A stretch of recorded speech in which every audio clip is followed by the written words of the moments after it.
Hey everybody, welcome back to Urban Gardening Canada. Today I'm going to take you through how to build a summer planter. I have my pot here that I'm going to use. I have two of these and I like to put them on the corner of my deck, so this is what I'm going to be using. I've already got it filled with soil and I've picked out the plants that I'm going to be using today. So first I'm going to start with this dahlia. So I'm going to be putting this dahlia in here. This is called Juliet. So it has a nice pink bloom, single bloom that I'm going to use. I have some petunias here that are happily flowering, so I'm looking forward to using these. And I have some coleus here. In order to build a really nice planter, there are three components that you want to have. You want to have a thriller, a spiller, and a filler. So this dahlia here is going to be our thriller. The petunias are going to be our spiller, and the coleus is going to be our filler. So when planning out your planter, there's a few things that you want to keep in mind. The first is, how big of a pot do you have? Because you want to make sure that the plants that you put in the pot can fit and they don't get too crowded. Do all of the plants have the same light requirements? And do they have the same watering requirements as well?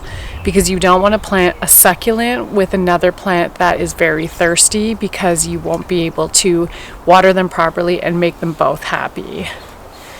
Also, when you're picking out your plants, make sure that the colors match each other nicely.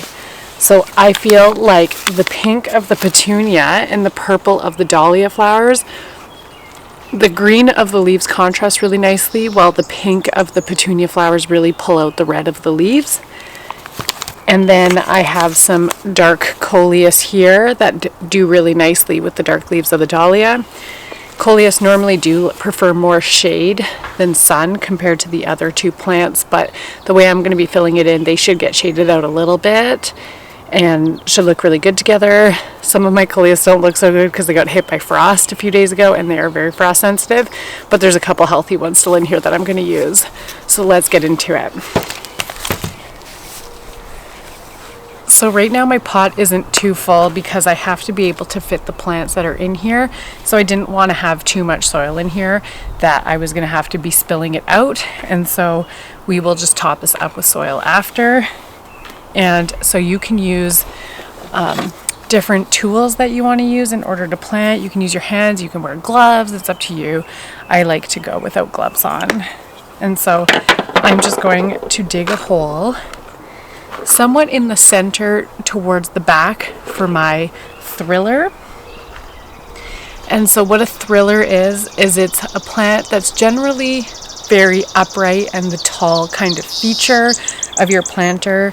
So it could be a dahlia, it could be some type of a grass. There's some really neat grasses out there that would work really well as your thriller. And it's just that show-stopping plant that both gives structure to your planter, but also gives that wow factor.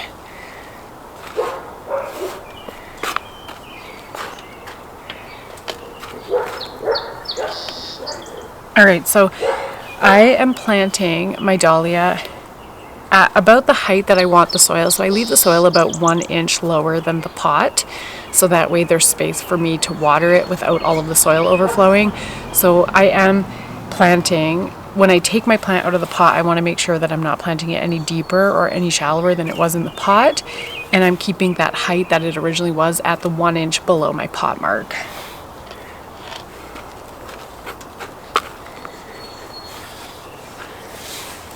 So next I'm going to plant my fillers. And what I like to do is just to put a couple on each side. I'm just going to grab myself some more soil.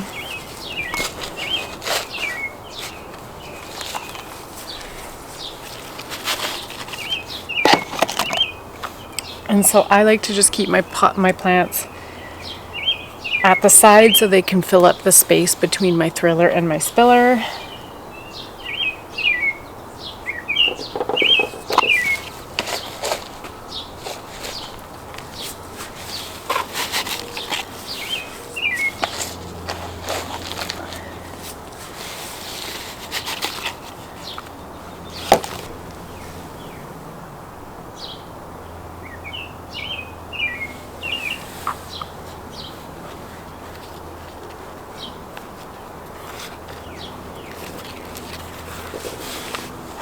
right, and then I'm going to pick out a few of my spillers here.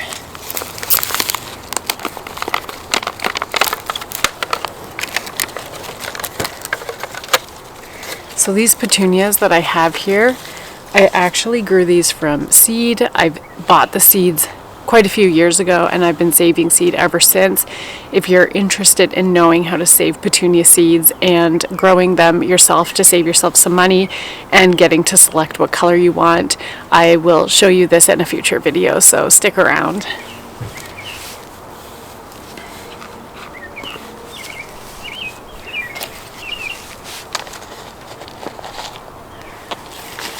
So when I'm planting my petunias, I try and like to see the way that they're growing, which angle they're coming out, so that way I can position it in the pot so it starts growing out of the pot sooner.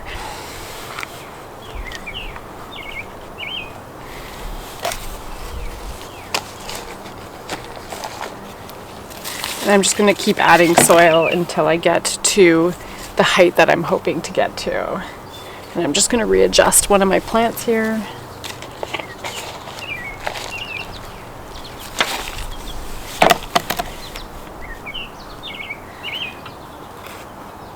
It was just a little low for where I want my petunias to go.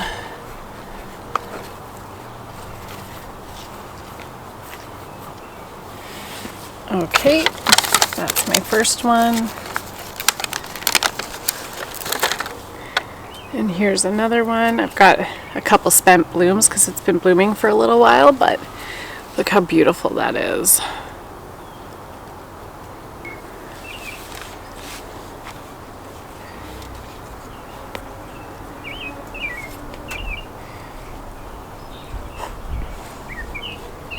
So as you're planting your pot, if you realize that you planted them too close to each other, don't be afraid to move them around.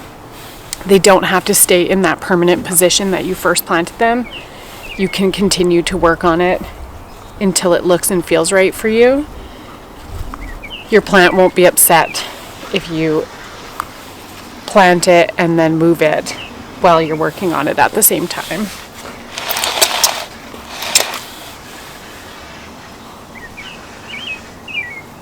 There aren't a ton of rules when it comes to making planters other than making sure that the water needs and the sun requirement are the same with them. Do what makes you happy, what you like to see and enjoy, the colors that you like.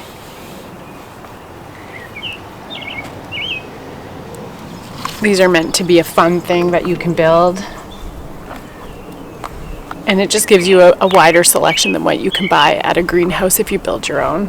And especially if you grow from seed. So all of this was grown from seed. I bought the tubers and grew them inside, and then the coleus and the petunias were all grown from seed. So it makes it a lot more affordable, especially because I already owned the pot. Alright, so everything's been planted. So let me show you our finished pot.